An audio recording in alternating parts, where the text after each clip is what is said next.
भगवान श्री कृष्ण कहते हैं कि शांत होकर सुनो, क्योंकि जब संसार शोर करता है तब भगवान मौन में बात करते हैं। दुख का समय वह द्वार है जहां से आत्मा का प्रकाश झांकने लगता है। यह वक्त तुम्हें तोड़ने नहीं, गढ़ने आया है। जब जीवन तुम्हें रुलाता है तब याद रखना, भगवान तुम्हारे करीब आते हैं।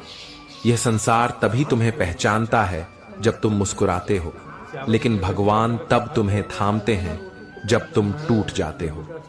आज मैं तुम्हें एक रहस्य बताने आया हूं।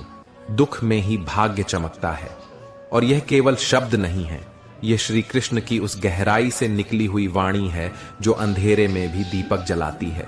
तो आइए शांत होकर सुनिए, क्योंकि अब वह वाणी बोलने को भी सुकून देती है। तो दोस्तों, अभी तक चैनल को सब्सक्राइब ना किया हो तो अवश्य कर ले, जिससे कि वीडियो का नोटिफिकेशन आपके पास सबसे पहले पहुंचे। और यदि वीडियो तुम्हारे जीवन में कुछ भी चेंज या परिवर्तन लाता है तो मुझे बहुत खुशी होगी कि मेरा प्रयास सार्थक हुआ। और वीडियो अच्छा लगे तो लाइक और शेयर जरूर करें। तो आइए इस यात्रा पर। भगवान श्री कृष्ण कहते हैं कि क्या तुमने देखा है कि एक शिशु इस धरती पर आकर पहले रोता है? क्यों? क्योंकि जीवन का पहला सत्य दुख है, पर वही रोदन आगे चलकर मुस्कान में बदलता है। श्री कृष्ण कहते हैं, जिसे दुख का अनुभव नहीं, वह सुख को जान ही नहीं सकता। दुख हमारे जीवन में इसीलिए आता है ताकि हम जागें, देखें, सोचें और भीतर उतरें। तुम्हारा दुख कोई दंड नहीं है, वह तुम्हारा निर्माण है। जैसे कोई मूर्तिकार पत्थर पर चोट करता है, वैसे ही भगवान हमारे जीवन में दुख देकर हमें आकार देते हैं। एक साधारण पत्थर तभी मंदिर की मूर्ति बनता है जब वह बार बार चोट सहता है। क्या तुम्हें पता है, श्री कृष्ण का जन्म एक अंधेरी रात में कारागार की कठोर दीवारों के बीच हुआ था। मां देवकी और पिता वासुदेव दोनों कैद में थे। चारों ओर पहरेदार, शूल और मृत्यु की छाया थी।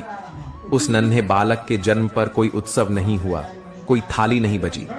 लेकिन क्या कोई सोच सकता था कि यह बालक, जो जीवन की शुरुआत ही कैद और संकट में करता है, वही आगे चलकर पूरे संसार को धर्म का मार्ग दिखाएगा? जन्म से ही जिनके पीछे कंस की तलवार थी, जिनकी हर सांस संघर्ष से भरी थी, श्री कृष्ण आगे चलकर कुरुक्षेत्र की रणभूमि में अर्जुन को वह उपदेश देते हैं जो आज श्रीमद् भगवद गीता के रूप में अमर है। कृष्ण का जीवन बताता है कि जिस पर प्रारंभ से ही दुखों की छाया होती है, वही व्यक्ति अक्सर कुछ विशेष लेकर इस धरती पर आता है। उसका प्रारंभिक जीवन भले ही अंधकार से भरा हो, लेकिन उसका अंत तेजस्विता से होता है।